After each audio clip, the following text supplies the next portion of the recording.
ეს სემინარი ასე ვთქვათ იმსახურებდა იმას, რომ უფრო ფართო აუდიტორიას მოესმინა. ჩვენთან იცი არის, რომ სასემინარო პრეზენტაციები თუ ის კარგია, რჩება სასემინარო პრეზენტაციები, მაგრამ მოგეხსენებათ მე გამოცდილება დასავლეთის უნივერსიტეტებში მოვაწვეობის და ძალიან ვიქნებდა განსაკუთრებით ამერიკის უნივერსიტეტში, როდესაც სამეცნიერო ლიტერატურას როცა უთმობდნენ ბავშვებს, ან დაასახელებდნენ ხოლმე, იქ შეხვდებოდათ რაღაცა სამეცნიერო ნაწილი, რომელსაც ეწერა სემინარის ნაწილი. და შემდეგ ეს კარგი სასემინარო ნამუშევრები უკვე შედიოდა პირდაპირ სამეცნიერო მიმოქცევაში. ანუ ამდენად იყო დაფასებული კარგი სტუდენტის, კარგი სემინარის ნამუშევარი და მე დიდი იმედი მაქვს იმ შემთხვევაში, მე იმედი მაქვს, რომ თქვენ ინტერესს გამოიწვევს ეს მოხსენება, მეც ჩავთვალე, რომ ნიკოლეტას მიერ ჩატარებული კვლევა იმდენად საინტერესო იყო, რომ ის უნდა დარჩა. ეს არის სემინარის პრეზენტაცია, რომელიც მე გაიხვეწა, მაგრამ ჩავთვალე, რომ იმდენად საინტერესო მიმართულებით წავიდა და იმდენი რაღაცა ახალი თქვა ამის შესახებ უკვე თითქოს ძნელია რაღაცა ახალი თქვა და ვიცი თქვა რომ თავადმა ეცეცშიც პუბლიკაცია, მაგრამ ჩავთვალე, რომ ეს იმსახურებს იმას, რომ უფრო ფართო აუდიტორიამ ასე ვთქვათ გაიცნოს და გარდა ამისა იმედი მაქვს, რომ სხვა შემთხვევებში, როდესაც სტუდენტი ძალიან კარგ და აკადემიურ დონეზე მომზადებული სემინარის პრეზენტაციას გააკეთებს, მას უნდა მიეცეს წითელი, ასე ვთქვათ, შუქი აერთოს უკვე იმისთვის, რომ სამეცნიერო მიმოქცევაში მოხდეს, მით უმეტეს თუ ეს დაიმსახურებს თქვენ ინტერესებს და თქვენს დამატებებად. წავიდა და იმდენი რაღაცა ახალი თქვა ამის შესახებ უკვე თითქოს ძნელია რაღაცა ახალი თქვა და ვიცი თქვა რომ თავადმა ეცეცშიც პუბლიკაცია, მაგრამ ჩავთვალე, რომ ეს იმსახურებს იმას, რომ უფრო ფართო აუდიტორიამ ასე ვთქვათ გაიცნოს და გარდა ამისა იმედი მაქვს, რომ სხვა შემთხვევებში, როდესაც სტუდენტი ძალიან კარგ და აკადემიურ დონეზე მომზადებული სემინარის პრეზენტაციას გააკეთებს, მას უნდა მიეცეს წითელი, ასე ვთქვათ, შუქი აერთოს უკვე იმისთვის, რომ სამეცნიერო მიმოქცევაში მოხდეს, მით უმეტეს თუ ეს დაიმსახურებს თქვენ ინტერესებს და თქვენს დამატებებად. ვინდა წავადგინე ნიკოლეტას დამთავრებული ქოთმის პირველი საჯარო სკოლა, შემდეგ თბილისში სწავლა გააგრძო უნივერსიტეტის ფილოსოფიის ფაკულტეტზე, ფილოსოფიის განხრით დაამთავრა ბაკალავრიატი და მისი დიპლომი ეხებოდა ნიკოლოზ კუზაველის მისტიკურ გამოცდილებას, სადაც როგორც თვითონ მიიღოს ხატებზეც გქონდა საუბარი. ამის შემდეგ უკვე ჩვენი თანამეგობრობის შედეგად სწავლა გადაგრძო ხელოვნების ისტორიის მაგისტრატურაში და ამჟამად არის პირველი კურსის სტუდენტი. დანარჩენს ეს პრინციპს. კიდევ ერთხელ მოგწოდება ყოველს გოგზალებისთვის და აი ამ შესაძლებელი სპეციალისტისთვის. მე გახლავართ ხელოვნებაცოდნეობის მაგისტრატურის პირველი კურსის სტუდენტი და დღევანდელი ჩემი თემა გახლავთ თბილისური პორტრეტის ისტორიიდან ნინო თორნიკე-ქსნის ერისთავის ასულის იდენტიფიკაციისთვის მე-19 საუკუნის პირველი ნახევრის საქართველოს ისტორიულ-პოლიტიკურ კონტექსტში. სანამ უშუალოდ თემაზე გადავიდო და მინდა პირველ რიგში მადლობა გადავხადო ქალბატონ ალექსანდრა გაბუნიას, რადგანაც მომეცა საშუალება უშუალოდ პირადად მენახა აღნიშნული პორტრეტი, რამაც გამოიწვია ჩემი დაინტერესება ამ თემისადმი და შემდგომგვარად ქალბატონი ნინო სიმონიშვილის მადლობა მას, რადგანაც ამ თემის მნიშვნელობა სწორედ მან დამანახა და დღეს იმედია თქვენთვის საინტერესო თემას წარმოგიდგენთ. ქართული სახვითი ხელოვნების ისტორიაში თვითმყოფადი და ერთიანი სტილის მქონე ფერწერული ჯგუფის სახით დაფუძნებული თბილისური პორტრეტული სკოლა, რომელიც დაახლოებით მე-19 საუკუნის პირველ ნახევარშივე ავლენს თავის ძირითად მახასიათებლებს, არა მარტო უმნიშვნელოვანესი ვიზუალური წყარო ქართული დაზგური ფერწერის განვითარების გააზრებისთვის, არამედ ბადებს ახალ შეკითხვებსაც, რომელიც ცდება უშუალოდ ხელოვნების ისტორიის დისციპლინარულ ჩარჩოს და გაცილებით ფართო რაკურსში განხილვას საჭიროებს. ეს საშუალებას იძლევა უფრო დაზუსტებული ინფორმაციით შეივსოს უკვე არსებული კვლევები და დაისახოს შემდგომი კვლევის ორიენტირები. ამ შემთხვევაში პირველ რიგში ინტერესს იწვევს ტილოებზე გამოსახული პერსონაჟების იდენტიფიკაცია, რადგან ამ ტილოების არა მხოლოდ ხელოვნებაცოდნეური, არამედ ისტორიული ღირებულება პორტრეტებზე გამოსახული პიროვნებების მნიშვნელობითაც მოინიშნება. სწორედ ასეთ ნიმუშს წარმოადგენს ნინო თორნიკე-ქსნის ერისთავის ასულის პორტრეტი, რომელიც თბილისური პორტრეტებიდან იმ იშვიათ გამონაკლისს წარმოადგენს, რომელიცაც თანახლავს შესრულების თარიღი 1829 წელი. ნინო თორნიკე-ქსნის ერისთავის ასულის პორტრეტი არაერთხელ გამხვდა მკვლევართა ინტერესის საგანი, თუმცა დღემდე მასზე ყველაზე სრული პუბლიკაცია ეკუთვნის ხელოვნებათმცოდნეობის დოქტორს მაია ციციშვილს, რომელიც პირველად ანალიზებს ამ სურათის მნიშვნელობას ინტერკულტურულ კონტექსტში.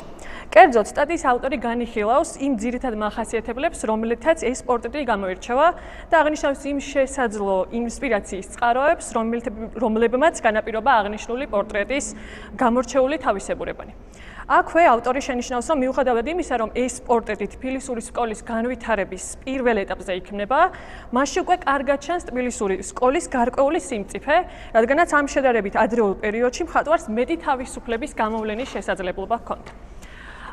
გარდა ამისა, რაც შეიძლება ასევე მიეწეროს, ამას ავტორი აღნიშნავს, რომ შეიძლება მიეწეროს მხატვრის თვისებებს, მის მაძიებელ და შემოქმედებით ბუნებას. თუმცა პირველი შეკითხვა, რომელიც პორტრეტის ნახვისას ჩდება, არის სწორედ ეს საკითხი. იყო თუ არა ამ პორტრეტის განსხვავებულობა განპირობებული მხატვრის შემოქმედებით და მაძიებელი ბუნებით, თუ იგი კარგად გააზრებული ვიზუალური სტრატეგიის ნიმუშია, რომელშიც სხვადასხვა კულტურული ორბიტისთვის დამახასიათებელი მხატვრული ნიშნების სინთეზი მხატვარს სპეციალურად აქვს შერჩეული და გამოყენებული კონკრეტული გზავნილის დაფიქსირებისთვის. მით უმეტეს, როგორც თავად მაია ციციშვილი შენიშნავს. ციტირებთ. პორტრეტის ანალიზიდან გამომდინარე შეიძლება გამოთქვათ მოსაზრება თვით მხატვრის პიროვნებაზე. იგი აუცილებლად პროფესიონალი, მაღალი მხატვრული გემოვნების მქონე, თბილისური მხატვრული სკოლის ერთ-ერთი უცნობი ქართველი შემოქმედი უნდა ყოფილიყო, რომელმაც შეძლო განსხვავებულ მხატვრულ სტილთა თავისებურებების გამოყენება და გადამუშავება იმგვარად, რომ მისი სურათი არ არის ეკლექტიკური ამ ცნების უარყოფითი გაგებით. უძველესი დროიდან ქართული კულტურის ერთ-ერთი განუმეორებელი ნიშანთაგანი იყო ის, რომ აქ ესოდენ თავისებურად ხვდებოდნენ ერთმანეთს დასავლეთი თუ აღმოსავლეთი. ციტატის დასასრული. აქედან გამომდინარე, თავიდანვე შეიძლება ითქვას, რომ პორტრეტის მაღალმხატვრული დონის გათვალისწინებით მისი შემსრულებელი საკმაოდ განსწავლული მხატვარი ყოფილა, რომელსაც კარგად უნდა ჰქონოდა გააზრებული არა მხოლოდ ადგილობრივი აღმოსავლური თუ დასავლური მხატვრული სტილისთვის დამახასიათებელი ვიზუალური ენა, არამედ მის მიერ გამოყენებული იკონოგრაფიული დეტალების სემანტიკური მნიშვნელობაც. თუმცა, ვიდრე ამ დეტალებზე გავამახვილებდეთ ყურადღებას, მოკლედ განვიხილავთ თავად პორტრეტს და შევაჯამებთ მაია ციციშვილის მიერ გამოთქმულ მოსაზრებებს. ნინო თორნიკე-ქსნის ერისთავის ასულის პორტრეტზე სასურათო სიბრტყის თითქმის ცენტრში, შორეულ პეიზაჟის ფონზე მთელი ტანითაა გამოსახული ახალგაზრდა ქალი. დიდრული მორთული სამოსით. მარცხნიდან მარჯვნივ ოდნავ მიბრუნებული ფიგურა თითქოს სურათის მარჯვენა საზღვრისკენ მიემართება, რასაც ხაზს უსვამს პროფილში გამოსახული მარცხენა ფეხის ტერფი და ოდნავ ცენტრისკენ მიბრუნებული მარჯვენა ფეხი, რითაც გარკვეული მიმართულებით გადადგმული ნაბიჯიცაა მინიშნებული. პორტრეტირებულის მარჯვენა დოინჩ შემორტყმული ხელი შებრუნებული მტევნით თეძოზეა დადებული, ხოლო მარცხენა, რომლითაც მას მცირე ზომის ყვავილი უპყრია, წინაა გაწვდილი. ახალგაზრდა ქალის სხეული წელსქვევით გამოსახულია 3/4-ში, წელსევით კი ფრონტალურად ამდენად ქალის ფიგურა ერთდროულად სტატიკურიცაა და მოძრაობის მიმანიშნებელიც, სქემატურიც და რეალისტურიც. პორტრეტის კოლორიტი ნათელი და საზეიმოა. ფერადოვანი გამა აგებულია შედარებით მკვეთრ, ჟღერად და ძირითად ფერს დაქვემდებარებულ თბილ და რბილ ლაქათა მონაცვლეობაზე. თვალშისაცემია ქალის კაბის, ფეხსაცმლისა და ქუდის ინტენსიური წითელი ფერი, რომელიც მხნახველის მზერას პირდაპირ მიმართავს პორტრეტირებულისკენ. როგორც მაია ციციშვილი აღნიშნავს, პორტრეტის მთლიან გადაწყვეტაში არსებითი ფუნქცია იკისრება ქალის სამოსის ორნამენტულ მორთულობას და მის შემამკობელ უამრავ სამკაულსა და მოსართავს, რაც პორტრეტის საერთო დეკორატიულობას და ეფექტურობას ცენს. თუმცა, ავტორი ხაზს უსვამს რამდენიმე დეტალს, რომლებიც თბილისური სკოლის მხატვრობის ტიპიური ნიმუშებისგან ამ პორტრეტს განასხვავებს. კერძოდ, უჩვეულო ქალის თმის ვარცხნილობა, შუაზე გაყოფილი ყვრიმალებამდე ჩამოსული სტილიზებული თმის რკალი და მისი შესატყვისი, ასევე რკალებით მოხაზული ცხვირთან შეერთებული სქელი შავი წარბები. ეს დეტალები ყაჯართა პორტრეტულ ფერწერის იმ ნიმუშებს მოგვაგონებს, რომლებზეც ქალებია გამოსახული. მათში წინა პლანზე სასურათო სიბრტყის ცენტრალურ მონაკვეთში ვხედავთ დიდი ზომის ქალთა ფიგურებს, რომელთა სტილიზებული პირობითი პოზები და ჟესტები სტატიკურია და მოქმედების რომელიღაც კონკრეტულ მომენტშია თითქოს შეჩერებული. ეს პორტრეტი არა კონკრეტულ პერსონაჟს, არამედ აღმოსავლურ ქალთა ტიპას სასურათებს, რომელთა სახეები ამ პერიოდში ყაჯარ მმართველთა კარზე მიღებული სილამაზის ეტალონის გამომხატველ განზოგადებულ ნიშნებს ატარებს. თუმცა მკვლევარი ერთი საინტერესო ფაქტის კონსტატირებას ახდენს. კერძოდ იგი შენიშნავს, რომ მიუხედავად გარკვეული დეტალების მსგავსებისა ქალთა პორტრეტებთან, ნინო თორნიკე-ქსნის ერისთავის ასულის პორტრეტი აჯარული ნიმუშებიდან უფრო მეტ მსგავსებას ავლენს მამაკაცთა პორტრეტებთან, რომელთა პიროვნების მნიშვნელობას და ღირსების განსაზღვრას ხდება და უსვამს ამას ხაზს. და მაგალითად მოყავს შაჰის პორტრეტი, რომელიც ასევე ძალაუფლებისა და ღირსების გამომხატველია. ისევე როგორც შაჰის პორტრეტში ნინოს სახეც ახსავსია ღირსებით, კეთილშობილებითა და სიამაყით. როგორც ჩანს, პორტრეტირებული პერსონაჟი მხატვრისთვის იგივე მნიშვნელობისაა, როგორც ყაჯარების მამაკაცთა პორტრეტებზე გამოსახული შაჰი თუ სხვა ირანელი მმართველები. როგორც მაია ცეცეშვილი მართებულად შენიშნავს, ციტირებთ, ისევ მხატვარი აქ თითქოს არ ცდილობს სპარსული მხატვრობის კვალის წაშლას. მის გადამუშავებას აშკარად ბაძავს, იჩენს და ავლენს მათ. მაგრამ ყველა ეს ნიშანი თითქოს მხოლოდ გარეგნულია. გარედან შემოსული ირანული ხელოვნებიდან. ნინო ქსნის ერისთავის პორტრეტის შემქმნელმა მხატვარმა აითვისა ის მცირედი თავისებურებანი, რაც შეესაბამებოდა ამ კონკრეტულ პორტრეტში მის ამოცანებს, რაც ასახული პირის სიმდიდრეს, ფუფუნებას და ასევე მის წარჩინებულობას ხატავდა. ციტატის დასასრული. ნინო თორნიკე-ქსნის ერისთავის ასულის სახის ძირითადი განმასხვავებელი ნიშანი ისაა, რომ ირანული მხატვრობის გარეგნული ზემოქმედების მიუხედავად ის მკვეთრად ინდივიდუალური, ტიპიური ქართული იერისაა და აღბეჭდილია იმ კონკრეტული ნიშნებით, რომლებიც მოდელზე უშუალო დაკვირვების შედეგი უნდა ყოფილიყო. იგი უფრო რეალისტურად არის შესრულებული და რაც თავარია პორტრეტში ჩანს პიროვნება მისთვის დამახასიათებელი განწყობილებით. თუმცა ირანულ ფერწერასთან ეს გარეგნული ვიზუალური ანალოგია გასაკვირი არც არის, რადგანაც ეს დამახასიათებელია გვიანი შუა საუკუნეების ქართულ ქტიტორთა პორტრეტებისთვისაც. რაც იმდროინდელი ისტორიული ვითარებით იყო გამოწვეული. პორტრეტირებულის განთავსება პეიზაჟში იმგვარად, რომ მიწის გარკვეული შედარებით დიდი ფართობი ფიგურის წინ რჩება, დაბალ ჰორიზონტთან ერთად იწვევს მის აღქმას ქვევიდან ზემოთ და პორტრეტს მონუმენტურობას და მნიშვნელობას ცენს და სავარაუდოდ შუა საუკუნეების ეკლესიებში იატაკს აცილებულ ქტიტორთა პორტრეტების მსგავსად ამ პორტრეტის კედელზე ზევით განთავსებასაც განაპირობებდა. თვითონ ნინო ერისთავის 3/4-ით გამოსახული პოზაც გვახსენებს ქტიტორთა პორტრეტების ვედრების პოზას, რომელსაც თავისი გააზრებით უფრო მეტი კავშირი აქვს ადრეული ხანის ნიმუშებთან, ვიდრე გვიანი შუა საუკუნეების ქტიტორულ პორტრეტებთან. აღნიშნულ პუბლიკაციაში მაია ცეცეშვილი ნინო თორნიკე-ქსნის ერისთავის ასულის პორტრეტის კიდევ ერთ თავისებურებას უსვამს ხაზს, კერძოდ პორტრეტირებულის უკან გამოსახულ შორეულ პეიზაჟს. რომელზეც მოცემულია ერთმანეთისაგან გარკვეული მანძილით დაშორებული და განსხვავებული სიმაღლის მთები. მათსიას ბუჩქოვანი ტყის ზოლი. უფრო წინ კი სურათის მთელ სიგრძეზე გამოსახული მდინარე. მთების ზემოთ ფიგურის გარშემო ასახული ღრუბლები, ოდნავ განათებული და მღელვარე ცა მთელს სურათს და პორტრეტირებულსაც გარკვეულ რომანტიკულ განწყობილებას ცენს. როგორც მკვლევარი აღნიშნავს, ციტატა, აქ აშკარა ევროპული მხატვრობის უეჭველი ზემოქმედება, რაც სურათის შედარებით მეტად რეალისტურად შესრულებულ პეიზაჟში გამოვლინდა. მაგრამ რადგანაც ევროპული მხატვრობის ზემოქმედება თბილისური სკოლის მხატვრობის მიერ ამ ეტაპზე უკვე სრულად გადამუშავებული და გათავისებულია, იგი უკვე აქ შეიძლება აღარც განვიხილოთ როგორც ევროპული მხატვრობის მიბაძვა. გააზრებული პეიზაჟი მხოლოდ ფონის როლს ასრულებს. ფიგურა კი არ იმყოფება პეიზაჟში, არამედ პეიზაჟი არსებობს ფიგურისთვის. ციტატის დასასრული. თუ მაია ცეცეშვილის გამოთქმულ მოსაზრებებს შევაჯამებთ, ნინო თორნიკე-ქსნის ერისთავის ასულის პორტრეტისთვის დამახასიათებელი შემდეგი თავისებურებანი გამოიკვეთა.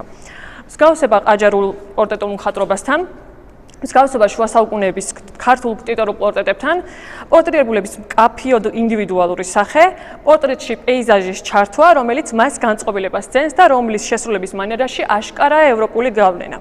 ამდენად მაია ცეცეშვილის აზრით, ნინო თორნიკე-ქსნის ერისთავის ასულის პორტრეტის შესრულებისას მხატვარის მიერ გაცნობიერებულადაა გამოყენებული ადგილობრივი, აღმოსავლური თუ დასავლური ხელოვნებისთვის დამახასიათებელი მხატვრული ნიშნები. ჩვენ ვიზიარებთ, რა თქმა უნდა, მკვლევარის მიერ ხელოვნებაცოდნეური რაკურსით ჩატარებული კვლევის შედეგად მიღებულ შედეგებს და დამატებით არგუმენტებსაც მოვიტანთ ამ მოსაზრებების გასამყარებლად. პირველი, ნამდვილად აშკარაა, რომ ნინო თორნიკე-ქსნის ერისთავის ასულის პორტრეტის მსგავსება ყაჯარულ პორტრეტებთან და განსაკუთრებით მამაკაცთა გამოსახულებებთან უფრო მეტი, სწორედ მთელი ტანით გამოსახულ ყაჯარულ მამაკაცთა პორტრეტებშია ხშირად გამოსახული პეიზაჟიც და გარდა ამისა, თუ ჩვენ შევადარებთ ამავე პერიოდის თუ მოგვიანო შესრულებულ თბილისურ პორტრეტებში მამაკაცთა და ქალთა გამოსახულებებს, თავისი მნიშვნელობით ნინო თორნიკე ქსნის ერისთავის ასულის გამოსახულება გაცილებით მეტ სიახლოვეს ამჟღავნებს მამაკაცთა პორტრეტებთან, ვიდრე ქალთა პორტრეტებთან, დომინანტური დოინჩემორტყმული პოზით, გამოხედვით და სამოსის სხვადასხვა დეტალზე აქცენტირებით, ვიდრე ქალთა გამოსახულებებთან, რომლებსაც უფრო მელანქოლიური, მზერა და პასიური პოზა გამოარჩევს. მართალი არის კიდევ ორი თბილისური პორტრეტი, სადაც მამაკაცთან მთელი ფიგურით გამოსახავს ხედავთ, თუმცა ამ შემთხვევაშიც ეს პორტრეტები მოკლებულია იმ განსაკუთრებულ მნიშვნელობას, რითაც ერისთავის ასულის პორტრეტი გამოირჩევა.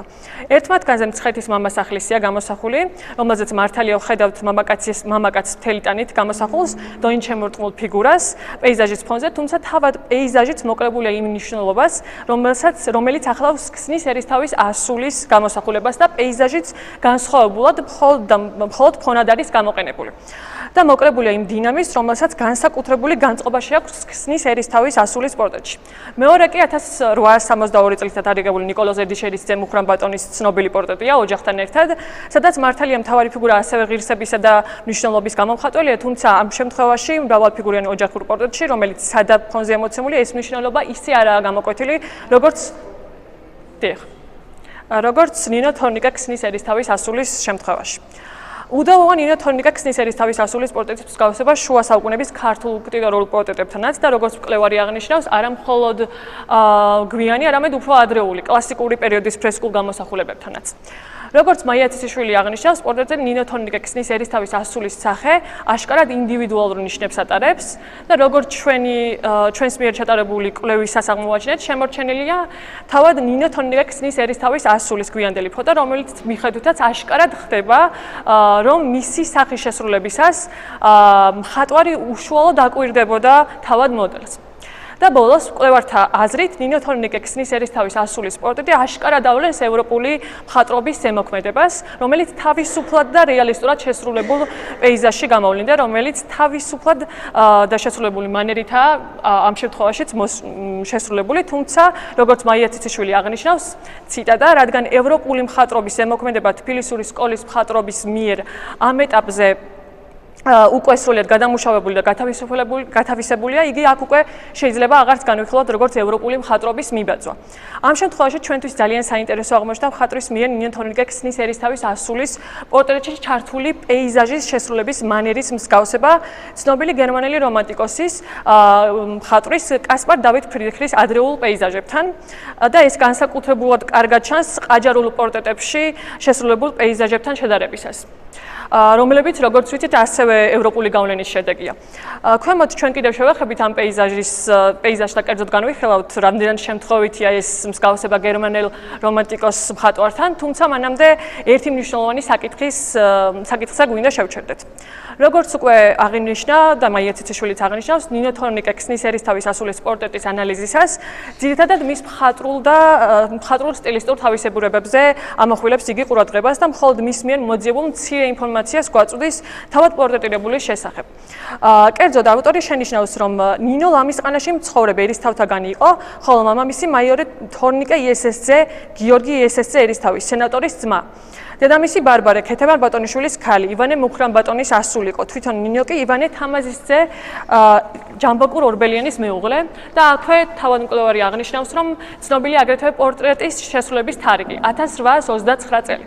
საკმაოდ უცნაურია, რომ მკვლევარმა ნაკლები ყურადღება მიაქცია სწორედ პორტრეტის შესრულების თარიღს, რომელიც ჩვენი აზრით ერთ-ერთი გასაღებია ამ პორტრეტისთვის დამახასიათებელი თავისებურებების გააზრებისა და ახსნისთვის და ჩვენს მსჯელობასაც სწორედ ამ მიმართულებით განვავითარებთ. ჩვენი აზრით განსაკუთრებით მნიშვნელობის უნდა იყოს ის ფაქტი, რომ ნინო თორნიკე ქსნის ერისთავის ასულის პორტრეტი შესრულებულია 1829 წელს. მის შექმნამდე ერთი წლით ადრე კი უმნიშვნელოვანესი ისტორიული ფაქტი ხდება. სამხრეთ კავკასიის ისტორიაში, როგორც ვიცით, 1828 წელს თავრიზის მახლობლად სოფელ თურქმენჩაიში რუსეთის იმპერიასა და ყაჯართა მმართველობის ქვეშ მყოფ ირანს შორის გაფორმდა ხელშეკრულება, რომელიც თურქმენჩაის ზავის სახელით არის ცნობილი.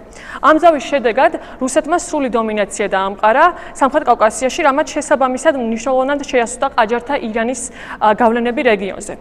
მართალია ზავმა შეამცირა ირანული ლაშქრობების საფრთხე საქართველოში და ამ მხრივ მეტად დაზარალებულ კახეთის რეგიონში, თუმცა ამავე ზავმა განაპირობა ქართლ-კახეთის სამეფოს ნაწილის საბოლოო ინტეგრაცია რუსეთის იმპერიის შემადგენლობაში. ამ პროცესის შედეგად კახეთში გაუქმდა ადგილობრივი ფეოდალური ინსტიტუტები და მმართველობა რუსეთის ხელისუფლების ხელში გადავიდა. რუსეთმა რეგიონში რუსული ადმინისტრაციული სისტემა და წესრიგი დაამკვიდრა, რაც ქართული ადგილობრივი ადმინისტრაციული კონტროლის შეზღუდვას ნიშნავდა. ცხადია, ამ ფაქტმა ადგილობრივი ელიტის დიდი უკმაყოფილება და პროტესტიც გამოიწვია. ამ კონტექსტში თუ დავუბრუნდებით ჩვენს პორტრეტსა და კონკრეტულად ნინო თორნიკე-ქსნის ერისთავის ასულის პიროვნებას, როგორც ჩვენმა კვლევამ გვიჩვენა, ნინო ქსნის ერისთავის ასული არა მხოლოდ ლამის ყანაში მცხოვრები ერთ-ერთი ერისთავთაგანი იყო, არამედ ის იყო ერისთავთა უკანასკნელი წარმომადგენელი ქსნის საერისთავოს შემადგენელ ამ ნაწილში. ბოლო ერისთავი, რომელსაც სოფლის დიდი ნაწილი და ლამისყანის საგვარეულო ეკუთვნოდა, იყო შალვა წამებულის მეოთხე თაობა, თორნიკე ერისთავი, ნინოს მამა, რომელსაც ალექსანდრეს სახელითაც იცნობდნენ. პორტრეტზე მსჯელობისას უდავოდ ყურადსაღებია ის ფაქტი, რომ 1845 წელს თორნიკე ერისთავმა ლამისყანის სასახლე თავის უმცროს ასულს, პორტრეტზე გამოსახულ ნინო ერისთავს უბოძა.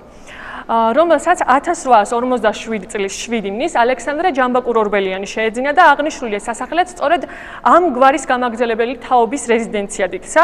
ამდენად პორტრეტზე გამოსახული ნინო თორნიკეს ასული წარმოადგენდა უკანასკნელ ერისთავს ამ სასახლეში, რის შემდეგაც ჯამბაკურ-ორბელიანების გვარი აგრძელებს აქ მოსახლეობას. როგორც ერისთავთა გენეალოგიური რუკიდანაც ჩანს, პორტრეტის შესრულების თარიღისთვის ნინო თორნიკე ერისთავის ასული მხოლოდ 15 წლის იყო, რადგან იგი 1814 წელს დაიბადა. როგორც ზემოთ აღვნიშნეთ, ქსნის ერისთავის ასულის გამოსახული პოზა, მზერადად წითელი ფერით გამოკვეთილი ჩაცმულობის დეტალები ამ პერსონაჟს განსაკუთრებულ მნიშვნელობას ანიჭებს. ბუნებრივად იბადება შეკითხვა, რატომ უნდა მიენიჭებინათ მოზარდი გოგონას პორტრეტისთვის ასეთი დიდი მნიშვნელობა, თუ არა ზემოთ აღნიშნული ფაქტები, რომლებიც ცხადყოფენ, რომ პორტრეტზე გამოსახული ნინო ქსნის ერისთავი ფაქტობრივად ქსნის ერისთავთა საგვარეულო სახლის უკანასკნელი ლეგიტიმური მმართველი ფეოდალია, რომელსაც მამამ უბოძა ლამისყანის სასახლე. როგორც უკვე აღვნიშნეთ, რუსეთის დომინაციის დამყარებას კახეთში ადგილობრივი ელიტის პროტესტი მოყვა, რაც კარგად არის ცნობილი 1832 წლის შეთქმულების ისტორიიდან. ჩვენთვის ამ შემთხვევაში განსაკუთრებით საინტერესო აღმოჩნდა ის ფაქტი, რომ ამ შეთქმულების მომზადების პროცესში ქსნის საერისთავოს აქტიურად იღებდა მონაწილეობას. შეთქმულების თარიღამდე 1825 წელს პეტერბურგში მცხოვრებმა დიმიტრი ულონისძემ და ოქროპირ გიორგი მე-12-ძემ რუსეთში სასწავლებლად ჩასული ქართველი ახალგაზრდები დაიახლოვეს და მომავალი შეიარაღებული აჯანყებისთვის მზადებას შეუდგნენ. სოლომონ დოდაშვილის გეგმის მიხედვით შეთქმულების ერთ-ერთ ორგანიზატორად და ხელმძღვანელად სწორედ ქსნის საერისთავოს წარმომადგენელი ელიზბარ ერისთავი დაინიშნა და შეთქმულთა პირველი ფარული ჯგუფი, რომელიც 1825 წელს შეიქმნა პეტერბურგში, დიმიტრი ბატონიშვილის თაოსნობით, რომელშიც ასევე გიორგი, დიმიტრი და ელიზბარ ერისთავები უშუალოდ იყვნენ ჩართულები. აღსანიშნავია ის ფაქტიც, რომ ელიზბარ ერისთავი ქსნის ფეოდალური სახლის ის წარმომადგენელი იყო, რომლის მამაბიძანი მანამდე რუსეთის ხელისუფლების სამსახურში იყო ჩართული და თანამემამულეთა მთიელთა სისხლშიც ჰქონდათ ხელი გასრული. თუმცა უცნობია როგორი დამოკიდებულება ჰქონდა თავად ნინოს მამას თორნიკეს და მისი ოჯახის სხვა წარმომადგენლებს რუსული ხელისუფლებისადმი. თუ იმ ფაქტს გავითვალისწინებთ, რომ ერისთავთა საგვარეულოს არა მხოლოდ მამაკაცები, არამედ ქალებიც მეტად მნიშვნელოვან როლს ასრულებდნენ შეთქმულების მომზადების პროცესში, ცხადი ხდება ნინოს ოჯახის ანტირუსული დამოკიდებულებაც. განსაკუთრებით აღსანიშნავია, რომ შეთქმულთა ქალთა რიცხვს მიეკუთვნება დიმიტრი და ელიზბარ ერისთავის და თბილისის პოლიცმეისტერის ანდრია მელნიკოვის მეუღლე მელანია შანშეს ასული ერისთავი. მისი ოჯახი შეთქმულებისთვის ერთგვარ შტაბინასაც კი წარმოადგენდა. ამდენად ლოგიკურია ვივარაუდოთ, რომ ნინოს თორნიკეს ასულიც მიუხედავად ასაკისა და ოჯახისგან გამომდინარე პირდაპირ კავშირში იყო შეთქმულების პროცესთან. მართალია მისი ასაკის გამო ამ ჩართულობას უფრო სიმბოლური მნიშვნელობა შეიძლება მივანიჭოთ, თუმცა მისი როგორც ქსნის საერისთავოს სახლის ბოლო ლეგიტიმური მემკვიდრის მნიშვნელობის ხაზგასმა უდავოდ იქნებოდა პორტრეტის დამკვეთისა და მხატვრის ამოცანა. ისევ ნინო თორნიკე-ქსნის ერისთავის ასულის პორტრეტს თუ დაუბრუნებით, ზემოთ აღნიშნული კონტექსტიდან გამომდინარე შეგვიძლია ავხსნათ პორტრეტის ზოგიერთი იკონოგრაფიული დეტალის სემანტიკური მნიშვნელობაც. როგორც პორტრეტის აღწერისას აღვნიშნეთ, პორტრეტირებულის ხელში ვხედავთ ყვავილს. ამ შემთხვევაში ვარდს, რომელიც შუა საუკუნეებრივი ვედრების პოზის მსგავსად მას მარცხენა ხელში უყრია. როგორც ცნობილია, ვარდის გამოსახულება სხვადასხვა კულტურებში განსხვავებული სემანტიკის მატარებელია. ყაჯალურ ხელოვნებაში იგი სიყვარულის და ნების სიმბოლოდ შეგვიძლია წარმოგვიდგეს, რადგან ქალთა პორტრეტებში ვარდი გართობისა და ნების გამომხატველი ქალების ატრიბუტია. თუმცა შეუძლებელია ნინო თორნიკექსნის ერისთავის ასულის პორტრეტში მის ხელში ვარდის გამოსახულება იმავე დატვირთვის იყოს, რადგან პორტრეტირებული მაღალი არისტოკრატიული წარმომავლობის 15 წლის გოგონაა. ამ შემთხვევაში ვარდი შესაძლოა მისი უმციკლობის და სათნოების გამომხატველი უფრო იყოს, თუმცა შესაძლოა ამ დეტალზე პორტრეტში გაცილებით ღრმა სემანტიკაც ჰქონდეს. ვარდის გამოსახულება გვხვდება სვეტიცხოვლის ფრესკაზე, რომელზეც ასახულია ქართლის დედოფალი მარიამ დადიანი მცირეწლოვან ვაჟთან ოტია გურიელთან ერთად, რომელსაც ხელში ვარდი უყრია. თუმცა როგორც ცნობილია, ოტია გურიელი მცირეწლოვან ასაკში გარდაიცვალა და ამ შემთხვევაში მის ხელში ვარდი წარმომავლობის სემანტიკას უკავშირდება, რაც ნაკლებად სავარაუდოა ნინოს შემთხვევაში. რადგან პორტრეტირებული, როგორც ვიცით, ძალიან ხანგრძლივი ცხოვრება ჰქონდა მას, ვფიქრობთ, რომ ამ შემთხვევაში აღნიშნული ისტორიული კონტექსტის გათვალისწინებით ნინო ერისთავის ხელში ვარდი მისი ძალაუფლების სიმბოლოს წარმოადგენს. როგორც ზემოთ აღვნიშნეთ, ნინო თორნიკეს ასული ქსნის ერისთავების საგვარეულოს იმ ნაწილს უკანასკნელი ლეგიტიმური ერისთავი იყო, რომელსაც ძალაუფლება მემკვიდრეობით გადაეცა ლამისყანის სასახლესთან ერთად. მიუხედავად იმისა, რომ ეს პორტრეტი 1829 წელს იქმნება, როგორც ჩანს, ნინოს მამას გაცნობიერებული ჰქონდა, რომ ის საერისთავოს უკანასკნელი მემკვიდრე იყო, რადგანაც მას ვაჟი არ ჰყოლია. საინტერესოა ის ფაქტიც, რომ როგორც აღმოჩნდა წარსულში მაიორად წოდებული და ასევე მაიორის ჩინით დაკრძალული თორნიკე ერისთავი, თავის, ასე რომ ვთქვათ, ალექსანდრე ერისთავი თავის სახელს თორნიკეს ბერად აღკვეცის შემდგომ იღებს, სასულიერო ცხოვრებასთან კავშირის შემდგომ იღებს და შესაძლოა მის მიერ სასულიერო ცხოვრების არჩევანი განპირობებული იყო არსებული რთული პოლიტიკური კონტექსტით და ერთგვარი პროტესტის გამოხატულება იმპერიული დომინაციის წინააღმდეგ. აქედან გამომდინარე, უკვე თორნიკე წოდებული ერისთავისთვის განსაკუთრებით მნიშვნელოვანი უნდა ყოფილიყო მისი ასულის, ნინოს როგორც ფეოდალური სახლის ერთადერთი მემკვიდრის ლეგიტიმაცია და ამ ლეგიტიმაციის ვიზუალიზაცია პორტრეტში ჩართულ ძალაუფლების სიმბოლოს სახით. მით უმეტეს ყვავილი როგორც ძალაუფლების სიმბოლო ქტიტორთა ხელში კარგად ცნობილი მოტივია შუა საუკუნეების ქართულ ხელოვნებაში. გავიხსენოთ თუნდაც ადრე ქრისტიანულ სტელებზე ძალაუფლების სიმბოლოდ გამოყენებული ყვავილი როგორც იკონოგრაფიული დეტალი და ამ კონტექსტში კიდევ ერთხელ იწევს ყურადღებას ნინო თორნიკექსნის ერისთავის ასულის გამოსახულების მსგავსება ადრეული ხანის ქტიტორულ პორტრეტებთან. განსაკუთრებით თამარ მეფის ფრესკასთან ვარძიის მონასტრიდან, რომლის სახის ნაკვთები აღმოსავლური ხელოვნების გავლენითაა შესრულებული და რომელიც ამ ფრესკის შესრულების პერიოდში ახალი გამოფებული იყო და საჭიროებდა როგორც ფაქტობრივ, ასევე ვიზუალურ ლეგიტიმაციასაც. ყვავილის როგორც ძალაუფლების სიმბოლოდ იდენტიფიცირების გარდა ნინო თორნიკექსნის ერისთავის ასულის პორტრეტის კიდევ ერთი კონცეპტუალური იკონოგრაფიული დეტალად პორტრეტილებულის ფონად გამოყენებული პეიზაჟი გვევლინება, რომლის შესაძლო იდენტიფიცირებას კიდევ ერთ არგუმენტზე ჩვენი მსჯელობის ამ მიმართულებას. როგორც ნინო ერისთავის პორტრეტის ფოტოსთან შედარებამ გვიჩვენა, აშკარაა, რომ ნინოს პორტრეტი მოდელზე უშუალო დაკვირვების შედეგი უნდა ყოფილიყო. სავარაუდოდ პეიზაჟის შემთხვევაშიც მხატვარი იმ სურათს ხატავდა, რომელიც მის წინ იყო მოცემული, მაგრამ როგორც მაია ციციშვილი აღნიშნავს, პეიზაჟი ირეალური ბუნებით გამოირჩევა და იგი მხატვრის შემოქმედებითი თავისუფლებისა და ფანტაზიის ნაყოფი უნდა იყოს. რომელიც სურათის რომანტიკულ განწყობას წეს. როგორც ჩვენ ზემოთ აღვნიშნეთ, ეს პეიზაჟი შესრულების მანერით აშკარა მსგავსებას ამჟღავნებდა გერმანელი რომანტიკოსი მხატვრის კასპარ დავით ფრიდრიხის ადრეულ პეიზაჟებთან. თუმცა საკითხავია, რატომ ჩნდება რომანტიზმის ელემენტები თბილისური პორტრეტული სკოლის ჩამოყალიბების საწყის ეტაპზე. იყო თუ არა ეს რუსული ხელოვნების მიერ ადაპტირებული ევროპული პორტრეტისთვის დამახასიათებელი პეიზაჟური ფონის ოსტატური გამოყენება მხატვრის მიერ განწყობილების შესაქმნელად, თუ ამ შემთხვევაშიც ამ პეიზაჟს უფრო მეტი დატვირთვა აქვს, ვიდრე ეს ერთი შეხედვით ჩანს. როგორც აღინიშნა, ნინო ერისთავს მამისგან ლამისყანის საგვარეულო სასახლე გადაეცა, რომელიც მდინარე ქსნის მარჯვენა ნაპირზე, მაღალი ბორცვის ფერდობზე, ანტიკური ხანის ნამოსახლარზე მდებარეობს. ქსნის ერისთავის ან მისი ოჯახის რომელიმე წევრის დაკვეთით აგებული ციხე-გალავანი თარიღდება მე-18 საუკუნით. მე-19 საუკუნეში კი გალავანის სამხრეთი ნაწილი სასახლის ნაგებობაში მიუერთეს და გადაუკეთებიათ მის ერთ-ერთ კედლად. მე-19 საუკუნის შუა წლებში მისი ბოლო მეპატრონეები იყვნენ ნინო თორნიკე ერისთავის ასული, ვაჟი ალექსანდრე ორბელიანი და მისი მეუღლე მარიამ ჯამბაკურ ორბელიანი. საინტერესოა ის ფაქტი, რომ ნინო თორნიკეს ასულმა ეს ციხე-გალავანი სასახლითა და მამულებით არა თავის ვაჟს, არამედ ისევ ქალს მარიამ ჯამბაკურ ორბელიანს გადასცა თავის გრძელს და ჩვენ არ ვიცით იმყოფებოდათ თუ არა ნინო ერისთავი ლამისყანაში მისი პორტრეტის შექმნის დროს თუ პორტრეტი დაიხატა ახალგორის სასახლეში, რომელიც სავარაუდოდ ნინოს ოჯახის იმდროინდელ სასახლეს სახლს წარმოადგენდა. ამ საკითხის გარკვევისას ერთი საინტერესო ინფორმაცია გახდა ჩვენთვის ცნობილი. კერძოდ ახალგორის სასახლის მეორე სართული 1807 წელს აიგო იტალიელი ხელოსნების მიერ და მიუხედავად იმისა, რომ დღემდე სრული სახით არ არის შემორჩენილი, მოიპოვება თვითმხილველი ჩანაწერი, რომელიც გადმოსცემს, რომ მეორე სართულის კედელი მოხატული იყო. ჩვენ მიერ არქივში მოპოვებულ ჩანაწერში აღნიშნულია, რომ კედელზე დახატული იყო ერისთავის სურათი, რომელსაც ფეხი ორ მთაზე ჰქონდა გადადგმული. მთებს შუა მდინარე მიმდინარეობდა. ერისთავს ერთ ხელში ხმალი ეჭირა, ხოლო მეორეში საგვარეულო დროშა. როგორც ეს ინფორმაცია გვამცნობს, ქსნის ერისთავებისთვის ნინო ერისთავის პორტრეტამდეც არ ყოფილა უცხო მათი წარმომადგენლის პეიზაჟის ფონზე ასქვა, რომელზეც მთები და მდინარე იყო გამოსახული. სამწუხაროდ აღნიშნული კედლის მხატვრობა 1937 წელს განადგურდა და მასზე სხვა ცნობების მოპოვება დღეისთვის თითქმის შეუძლებელია, თუმცა ეს წერილობითი ინფორმაცია ინტერესი წევს ნინო თორნიკე ქსნის ერისთავის ასულის პორტრეტში ჩართულ პეიზაჟზე მეტი დაკვირვებისა და მისი შესაძლო იდენტიფიკაციისთვის. პეიზაჟის დეტალებზე დაკვირვებისას ყურადღებას იქცევს ნინო ერისთავის მარცხენა ხელის მიღმა გამოსახული მთა.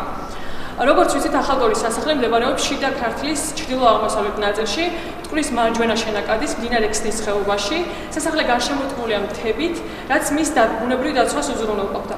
სასახლის მიმდინარე ტერიტორიის ხედიდან მოჩანს მდინარე ქსანი, რომელიც სასახლის ქვემოთ მიედინება. ლამისაყარის სასახლე კი განლაგებულია ქსნის ხეობის ზედა ნაწილში, მთების პირას. სასახლის წინაც მიედინება მდინარე ქსანი, რომელიც ხეობას მიუყვება. თუმცა ნინოს ფიგურის მიღმა არსებული სივრცის აღწერილობა ახალგორის სასახლის ლოკაციას უფრო ემთხვევა, მაგრამ დარწმუნებით არც ამის თქმა შეიძლება, რადგან შესაძლოა ნინოს პორტრეტი საერთოდ არ ასახავს სასახლის ხედიდან ანახულ პეიზაჟს და მხატვარს გამიზნულად მხოლოდ ქსნის ხეობის ჩართვა სურდა პორტრეტში. ნინოს მნიშვნელობის წინ წამოსაწევად. ამ საკითხის დაზუსტებისთვის და მეტად საყურადღებო დაკვირვებისა და ინფორმაციისთვის მოწოდებისთვის დიდ მადლობას ვუხდით ქალბატონ ბაია ქურდაძეს. კერძოდ მან ჩვენი ყურადღება გაამახვილა იმ ფაქტზე, რომ უცხოელი ავტორების მიერ შესრულებულ გრავიურებზე, რომლებზეც ქართველებია ასახული, ხშირად გვხვდება ჩართული მთის გამოსახულება. განსაკუთრებით საინტერესოა თბილისელი ქალების ამსახველი გრავიურა ფრანგი მოგზაურის 1717 წელს გამოცემულ წიგნში მოგზაურობა აღმოსავლეთის ქვეყნებში, სადაც ქალი პერსონაჟის პოზა და მის მიღმა გამოსახული მთა წააგავს ნინო ერისთავის პორტრეტის ვიზუალურ კონცეფციას. რა თქმა უნდა, შეკითხვას ბადებს თუ რატომ იყო მხოლოდ ქართველი პერსონაჟის გამოსახვისას ამ გრავიურებზე მთა აქცენტირებული, ან იყო თუ არა ნინო ქსნის ერისთავის პორტრეტის ავტორისთვის აღნიშნული გრავიურები ცნობილი, თუმცა აღნიშნული ნიმუშები გვაფიქრებინებს, რომ ნინო ერისთავის პორტრეტში პერსონაჟთან ერთად პეიზაჟსაც მნიშვნელოვანი სემანტიკური დატვირთვა ჰქონდა. ქალბატონი ბაიას დაკვირვებით შესაძლოა ეს იყოს ქსნის ხეობაში დამცავი მუცაბძელის მთა, რომელთანაც ბევრი ლეგენდაა დაკავშირებული და გადმოცემას, თუმცა ეს საკითხი სხვა მიმართულების კვლევის საგანია და ამჯერად მხოლოდ ამ ინფორმაციით შემოვიფარგლებით. მიუხედავად იმისა, თუ რამდენად დამაჯერებლად ჟღერს ჩვენს მიერ მოხმობილი არგუმენტები, ერთი რამ ცხადია. ნინო თორნიკე ქსნის ერისთავის ასულის პორტრეტში ჩართული პეიზაჟი რეალური დაკვირვების შედეგი მაინც უნდა იყოს, რადგან როგორც ჩანს, მხატვარმა მას გარკვეული სემანტიკური დატვირთვაც მიანიჭა და მთელ სურათს რომანტიკული განწყობა შეძინა. თუმცა აქაც შეიძლება კითხვა, აქვს თუ არა ამ განწყობას კავშირი ქართველ რომანტიკოსებთან, თუ ეს მხოლოდ მხატვრული ხერხია ემოციური ფონის შესაქმნელად. ტილოზე გამოსახული ნინო ერისთავი 15 წლის არის, თავისი ასაკისთვის უჩვეულოდ ჩაფიქრებული ღრმა და ამავდროულად კაცრი გამომეტყველებით, თითქოს მიგვანიშნებს მისი ოჯახის საერთო განწყობაზეც, რასაც შემდგომი ფაქტებიც ადასტურებს. მისი ბერად შემდგარი მამა თორნიკე ქსნის ერისთავი აშკარად ანტირუსულად განწყობილი იყო, რასაც მეტყველებს ის ფაქტი, რომ იგი დათანხმდა 1845 წელს ნინო ცოლად გაყოლოდა ივანე თამაზისე ჯამბაგურ ორბელიანს, რომელიც სწორედ რუსეთის იმპერიისადმი მტრული დამოკიდებულებით გამოირჩეოდა. ნინოს ვაჟმა ალექსანდრ ჯამბაგურ ორბელიანმა კი 1872 წელს ცოლად შეირთო მარიამ ვახტანგის ასული ჯამბაგურ ორბელიანი, რომელიც ერეკლე მეფის გამარჯვებულად საყვარელი შვილის თეკალს უმცროსი ვაჟის, ცნობილი რომანტიკოსი პოეტის ვახტანგის და ჯამბაგურ ორბელიანის ასული იყო. ნინოს ოჯახი კი, რომელიც შემდგომში მჭიდრო ნათესაური ხაზით დაუკავშირდა რომანტიკოს პოეტებს, მანამდეც დაახლოებული იყო იმ წრესთან, რომელმაც სათავე დაუდო ქართულ რომანტიკულ მწერლობას და პოეზიას. ამ წრეში კრიალებდა ნინო ერისთავზე ასაკით უმცროსი 13 წლის ნიკოლოზ ბარათაშვილიც, რომელსაც ნინო ერისთავი სავარაუდოდ იცნობდა და ხვდებოდა საერთო შეკრებების დროსაც. აქედან გამომდინარე, სრულად ბუნებრივი ჩანს ნინო ერისთავის პორტრეტში ფონად გამოყენებული პეიზაჟის იმავე მხატვრული სტილით შესრულება, რომელსაც მას ევროპელ რომანტიკოს მხატვრებთან აახლოებს. და ბოლოს ისევ უბრუნდებით მოხსენების დასაწყისში ციტირებულ მაია ციციშვილის მიერ გამოთქმულ არს, რომ ციტატა პორტრეტის მხატვარი აქ თითქოს არ ცდილობს სპარსული მხატვრობის კვალის წაშლას, მის გადამუშავებას, აშკარად ბაძავს, იჩენს და ავლენს მათ, მაგრამ ყველა ეს ნიშანი თითქოს მხოლოდ გარეგნულია, რომელთა საშუალებითაც უფრო მეტად ესმება ხაზი ახალგაზრდა ქალის სიმდიდრეს, მის სოციალურ წარმოშობას და მნიშვნელობას. თუმცა ზემოთქმულიდან გამომდინარე ვერ გავიაზრებთ იმას, რომ მხატვრის მიერ გამოყენებული ყაჯარული ხელოვნებისთვის დამახასიათებელი ნიშნები მხოლოდ გარეგნულია და ახალგაზრდა ქალის სიმდიდრისა და სოციალურ წარმოშობას უსვამს ხაზს. როგორც ცნობილია, რუსეთის დომინაციის ქვეშ მოქცევის შემდგომ ქართველი დიდებულები იმპერიის წინააღმდეგ ბრძოლაში მოკავშირედ ირანსაც ხედავდნენ, რის ნათელი მაგალითიცაა ერეკლე მეორის ვაჟის ალექსანდრე ბატონიშვილის მოღვაწეობა და პროირანული ორიენტაცია. უდავოდ ყურადღებია ის ფაქტიც, რომ 1832 წლის შეთქმულების მონაწილეებს სწორედ ალექსანდრე ბატონიშვილის მოწვევა ჰქონდათ გაზაფხული საქართველოს მეფედ. აქედან გამომდინარე შეიძლება გამოითქვას ფრთხილი ვარაუდი იმის შესახებ, რომ შესაძლოა ნინო ერისთავის ანტირუსული განწყობის ოჯახსაც ჰქონოდა კავშირი პრო-ირანულ ძალებთან. ირანული გავლენები კი არა მხოლოდ ნინო ქსნის ერისთავის პორტრეტს, არამედ მათ საგვარეულო სასახლის არქიტექტურასაც აშკარად ეტყობოდა. დასკვნისთვის შეიძლება ითქვას, რომ 1829 წელს შესრულებული ნინო თორნიკე ქსნის ერისთავის ასulis პორტრეტი არა მხოლოდ უმნიშვნელოვანესი წყაროა თანამედროვე ქართული მხატვრობის განვითარების პროცესის გასააზრებლად, არამედ ასევე მნიშვნელოვანი ვიზუალური დოკუმენტია მე-19 საუკუნის პირველ ნახევარში საქართველოში მიმდინარე ისტორიულ, პოლიტიკური და კულტურული პროცესების შესასწავლად.